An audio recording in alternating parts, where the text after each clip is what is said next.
Red టీవీలో మీ వ్యాపార ప్రకటనల కోసం ఈ నంబర్ ని సంప్రదించండి 6281747728. Hi viewers, welcome to our channel. ప్రస్తుతం మనతో పాటు సీనియర్ జర్నలిస్ట్ దామ బాలస్ సార్ ఉన్నారు. వారితో మాట్లాడదాం. నమస్కారం సార్. సార్, కవిత గారి ఇద్దరు పిఎల్ని కూడా ఈడీ అరెస్ట్ చేసింది సార్. మరి వీళ్ళిద్దరిని కూడా అప్రూవల్గా మార్చే అవకాశం ఉందని చెప్తున్నారు. ఎందుకంటే ఈ కేసులో చాలా మందిని అప్రూవల్గా మార్చింది ఈడీ. మరి ఒకవేళ వీళ్ళిద్దరు అప్రూవల్గా మారితే కవితకు మరింత ఉచ్చు బిగించే అవకాశం ఉంది అని అంటున్నారు. మరి అసలు ఎక్కడి దాకా వెళ్తుంది ఈ కేసు? వీళ్ళిద్దరిని ఎందుకు అరెస్ట్ చేసింది? మామూలుగా 5 మందికి ఆల్రెడీ ఈడీ నోటీసులు ఇచ్చింది కవితకు సంబంధించి.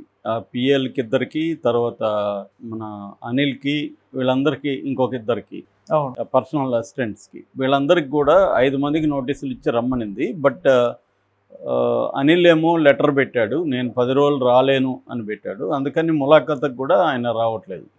అయితే ఇద్దరు పిఎల్ని ఈడీ అదుపులోకి తీసుకున్నట్టుగా తెలుస్తుంది. ఒకరు రోహిత్ రావు, ఇంకొకరు రాజేష్. వీళ్ళిద్దరూ కూడా కవితకు పిఎల్గా ఉంటున్నారు. వాళ్ళిద్దరిని కూడా అదుపులోకి తీసుకున్నారు. వాళ్ళ ఫోన్లు ఆల్రెడీ ఈ 5 మంది ఫోన్లు కూడా ఈ కవితను అరెస్ట్ చేసిన రోజే ఆ ఫోన్లు స్వాధీనం చేసుకున్నారు. ఇప్పుడు ఇద్దరిని గత 2 రోజుల నుంచి ఈడీ విచారిస్తుంది. మామూలుగా ఈడీ ప్యాటర్న్ కానీ ఈ కేసులో చూస్తే ఎక్కువసార్లు టార్చర్ చేస్తున్నారు అన్న ఆరోపణలు ఈడీ మీద పదే పదే చేస్తున్నారు. సంజయ్ సింగ్ చేశాడు, తర్వాత వైఎస్ఆర్సిపి వాళ్ళు చేశారు, అరబిందో ఫార్మా సంబంధించిన శరత్ చంద్రారెడ్డిని కూడా అలాగే టార్చర్ చేసి అతన్ని అప్రూవర్గా మార్చారు.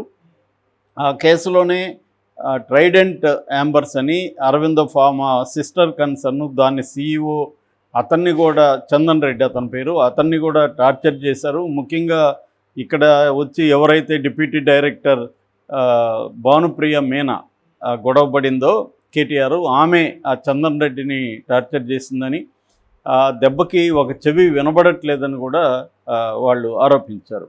సో ఈ విధంగా ప్రతి ఒక్కరిని టార్చర్ చేసి అప్రూవల్గా మారుస్తున్నట్టుగా ఆరోపణలు ఉన్నాయి. మనకు తెలుసు, వివేకానంద రెడ్డి కేసులో కూడా సిబిఐ వాళ్ళు కూడా ఇదే మోడస్ ఆపరెండిని అమలు చేశారు. అంటే వాళ్ళని టార్చర్ చేయడం, అప్రూవర్గా మార్చేయడం, తాము చెప్పిన స్టేట్మెంట్లు వీళ్ళే రాసి వాళ్ళ దగ్గర సంతకాలు తీసుకోవడం, ఈ అప్రూవర్లు చెప్పినారని చెప్పి ఫర్దర్ అరెస్టులు చేయడం, ఇది మోడస్ ఆపరెండిగా కనబడుతుంది. సో అలాగా ఇప్పుడు ఈ ఇద్దరు పిఎల్ని అరెస్ట్ చేయడం వల్ల, వీళ్ళు అప్రూవర్గా మారడం వల్ల వీళ్ళు మరిన్ని విషయాలు చెప్పారని చెప్పి రేపు కోర్టుకు వీళ్ళు ప్రొడ్యూస్ చేస్తారు. కోర్టులో ప్రొడ్యూస్ చేసినప్పుడు సాక్ష్యాలు బలంగా ఉన్నాయని చెప్పి కోర్టు ఏం చేస్తుంది, కవితకు జ్యుడిషియల్ రిమాండ్ విధిస్తుంది. దానివల్ల ఈమె జైలుకి వెళ్ళే అవకాశం ఉంది. ఈ కేసులో ఆల్రెడీ 1 year పైన బెయిల్ రాకుండా ఉన్న వాళ్ళు ఉన్నారు. సంజయ్ సింగ్ ఎంపీ, ఆయన ఆప్కి ఆయన ఉన్నాడు. తర్వాత మన Manish Sisodia excise minister cum deputy CM Delhi, ఆయన జైల్లో ఉన్నాడు. సో సంజయ్ సింగ్ కూడా ఆ మధ్య ఆరోగ్యం బాగాలేకపోతే టెంపరీ బెయిల్ ఇచ్చారు. దాని తర్వాత మళ్ళీ ఆయన్ని లోపలికి తీసుకెళ్ళిపోయారు. సో ఈ విధంగా చాలామంది జైల్లో ఉన్నారు ఈ కేసులో. సో ఈమెను కూడా జైలుకి పెట్టే అవకాశం ఉంది. ఈమెను ఎందుకు పెట్టాలంటే ప్రధానంగా ఈమె మీద కంటే కూడా కేజ్రీవాల్ మీద మోడీ సీరియస్గా ఉన్నాడు. కేజ్రీవాల్ని ఎలక్షన్ లోపల వేయించేయాలని.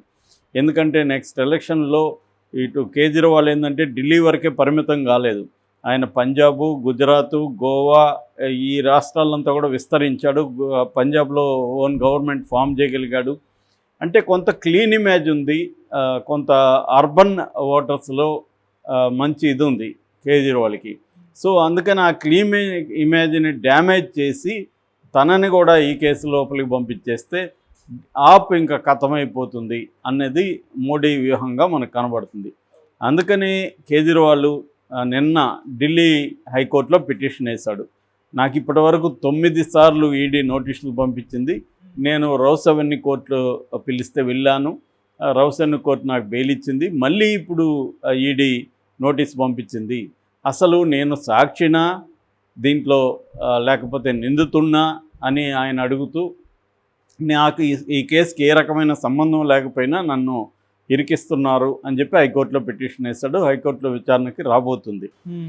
దీనికి అంటే ఇతను హైకోర్టుకి వెళ్తున్నాడని చెప్పి ఈడీ ఒక ప్రెస్ నోట్ రిలీజ్ చేసింది. ఆ ప్రెస్ నోట్లో ఇతన్ని అక్యూజ్డ్ లాగానే కుట్రదారుడు అనే పేర్కొనింది. అంటే ఇతను కవిత కలిసి కాన్స్పిరసీ చేశారు. ఈ మొత్తం ఢిల్లీ ఎక్సైజ్ పాలసీ 2021-22 సంవత్సరానికి గాను కొత్త పాలసీని తీసుకురావడంలో వీళ్ళు ప్లాన్ చేశారు. ఇందులో దాదాపు 100 కోట్లు లంచం అనేది యాప్కి ముట్టింది. ఈ లంచాన్ని ఆర్గనైజ్ చేసింది కవిత. సౌత్ లాబీ, లిక్కర్ లాబీ అనేది వాళ్ళ ఆరోపణ. సో ఈడీకి సంబంధించి ఇంకొక పరిణామం నిన్న సుప్రీంకోర్టులో చోటు చేసుకునింది. అదేంటంటే ఇంకొక కేసు, అది ఈ కేసుకు సంబంధం లేదు. మన హేమంత్ సోరెన్ ఆ మధ్య జార్ఖండ్ సీఎంని ఈడీ అరెస్ట్ చేసింది. ఒక మైనింగ్లో కుంభకోణం జరిగిందని. ఆయన అనుచరుడు ప్రేమ్ ప్రకాష్ అదే కేసులో 11 నెలల నుంచి జైల్లో ఉన్నాడు. సుప్రీంకోర్టు నిన్న జస్టిస్ సంజీవ్ ఖన్నా, జస్టిస్ దీపాంకర్ దత్తా ఇద్దరు కూడా ఒక కామెంట్ చేశారు ఈడీ మీద. 11 నెలలుగా జైల్లో ఉంటే అతను డిఫాల్ట్ బెయిల్కి మీరు అడ్డుపడుతూ సప్లిమెంటరీ ఛార్జ్షీట్లు వేస్తూనే ఉన్నారు. ఇది కరెక్ట్ కాదు. అతను డిఫాల్ట్ బెయిల్కి అర్హుడు. మీరు ట్రయల్కి వెళ్లకుండా సప్లిమెంటరీ బెయిల్ ఛార్జ్షీట్లు వేసి అతని కావాలనే వాంటెడ్లుగా అతని అరెస్టును పొడిగిస్తూ ఉన్నారు అనేది వీళ్ళిద్దరు అభిప్రాయపడ్డారు. దాన్ని తేల్చమని ఏప్రిల్ 29కి ఆ కేసును వేశారు. అంటే పిఎంఎల్ఏ అంటే prevention of money laundering act 2002 దాని ప్రకారం ఏంటంటే మామూలుగా ఐపీసీకి, సిఆర్పిసికి, పిఎంఎల్ఏకి ఒక తేడా ఉంటుంది. మామూలుగా సిఆర్పిసి, ఐపీసీ ప్రకారం అయితే ఒక మనిషిని అరెస్ట్ చేస్తే ఆ అరెస్టు చేసిన తర్వాత ఛార్జ్షీట్ కానీ పెట్టి త్వరగా ఛార్జ్షీట్ పెట్టి దర్యాప్తు ముగించకపోతే, అంటే 6 నెలల నుంచి, అంటే 60 రోజుల నుంచి 2 నెలల నుంచి 3 నెలల లోపల, 60 రోజుల నుంచి 90 రోజుల లోపల కానీ ఛార్జ్షీట్ వేయకపోతే అతను డిఫాల్ట్ బెయిల్కి అర్హుడు. డిఫాల్ట్ కంటే బై డిఫాల్ట్ అతను బెయిల్ ఇచ్చేయచ్చు అతను అడగకపోయినా కూడా. సో ఎందుకంటే ఈ కేసులో దర్యాప్తు సంస్థ ఫెయిల్ అయింది కాబట్టి ఛార్జ్షీట్ వేయడంలో, అది ఫైనల్ ఛార్జ్షీట్ వేయాలి. కానీ వీళ్ళు ఏం చేస్తున్నారంటే తెలివిగా కంటిన్యూ చేస్తూ ఉన్నారు, సప్లిమెంటరీ ఛార్జ్షీట్లు వేస్తూనే ఉన్నారనమాట. అందువల్ల సుప్రీంకోర్టు బెయిల్ ఇవ్వడానికి కష్టమవుతుంది. రెండోది, పిఎంఎల్ఏ చట్టానికి మిగతా చట్టాలకు ఉన్న ఒక మెయిన్ తేడా ఏంటంటే ట్విన్ కండిషన్ అంటారు. ట్విన్ కండిషన్ అంటే సెక్షన్ 45 ఆఫ్ పిఎంఎల్ఏ ప్రకారం 2 కండిషన్లు ఉన్నాయి బెయిల్ ఇవ్వడానికి. జడ్జెస్ ఇవ్వాలనుకున్నా కూడా వాళ్ళు ఇవ్వలేని ఒక 2 కండిషన్లు ఏంటంటే, ఒకటి, అతను నిర్దోషని నమ్మాలి, అంటే రీజనబుల్లీ హీఈస్ ఇన్నోసెంట్ అని కోర్టు నమ్మగలగాలి. అంటే మామూలుగా అయితే బెయిల్ ఇవ్వడానికి ట్రయల్ చేయొద్దని సుప్రీంకోర్టులు అనేకసార్లు చెప్తాయి. ఐపీసీసీఆర్ ప్రకారం బెయిల్ డిస్కషను 15 నిమిషాల కంటే ఎక్కువ వద్దు. అతనికి బెయిల్ అనేది, bail is normal, jail is exceptional. Bail అనేది అతని హక్కు, ఎక్సెప్షన్ కండిషన్లోనే జైల్లో పెట్టాలి. ఎప్పుడు బెయిల్ రిజెక్ట్ చేయాలంటే ఈ వ్యక్తికి ఏమన్నా ఫ్లైట్ రిస్క్ ఉందా, అంటే విదేశాలకు పారిపోతాడా, లేకపోతే సాక్షులను బెదిరిస్తాడా, సాక్ష్యాధారాల్ని ట్యాంపర్ చేస్తాడా, అంటే తారుమారు చేస్తాడా అన్న ఈ 3 విషయాల్ని పరిగణలోకి తీసుకొని అతనికి బెయిల్ ఇవ్వచ్చు అని సుప్రీంకోర్టు చెప్పాయి. కానీ అంటే అక్కడ అతను నేరస్తుడు కాదా అనేది అప్పుడు బెయిల్ ఇవ్వడానికి అది క్రైటీరియా కాదనమాట. కానీ పిఎంఎల్ఏ కేసులో సెక్షన్ 45లో అతను ఇన్నోసెంటా కాదనేది క్రైటీరియా. ఇన్నోసెంట్ కాదని కోర్టు నమ్మితేనే బెయిల్ ఇవ్వాలి, లేకపోతే ఇవ్వకూడదు. That is one thing. Second condition ఏంటంటే, అతను బెయిల్ ఇచ్చిన తర్వాత నేరం చెయ్యడు అని కూడా కోర్టు నమ్మాలి. సో ఈ 2 నమ్మాలంటే పబ్లిక్ ప్రాసిక్యూటరు వాదనలో కూడా సుదీర్ఘంగా వాదించినా కూడా కోర్టు వినాలి. 15 minutes రూల్ లేదు దీనికి. అందువల్ల ఏమవుతుందంటే వీళ్ళు అతను దోషని నిరూపించడానికే ట్రై చేస్తూ ఉంటారు. దోష అయినప్పుడు బెయిల్ రాదు. సో ఈ ట్విన్ కండిషన్లు ఎందుకు పెట్టారు అసలు పిఎంఎల్ఏలు అంటే, ఈ మనీ లాండరింగ్ అనేది ఇంటర్నేషనల్ వ్యవహారం. మనీ లాండరింగ్ అంటే నేను ఆల్రెడీ మన వీడియోలో ఎక్స్ప్లెయిన్ చేశాను. సింపుల్గా చెప్పాలంటే బ్లాక్ మనీని వైట్ మనీగా చేసుకునే ప్రాసెస్ని మనీ లాండరింగ్ అంటారు.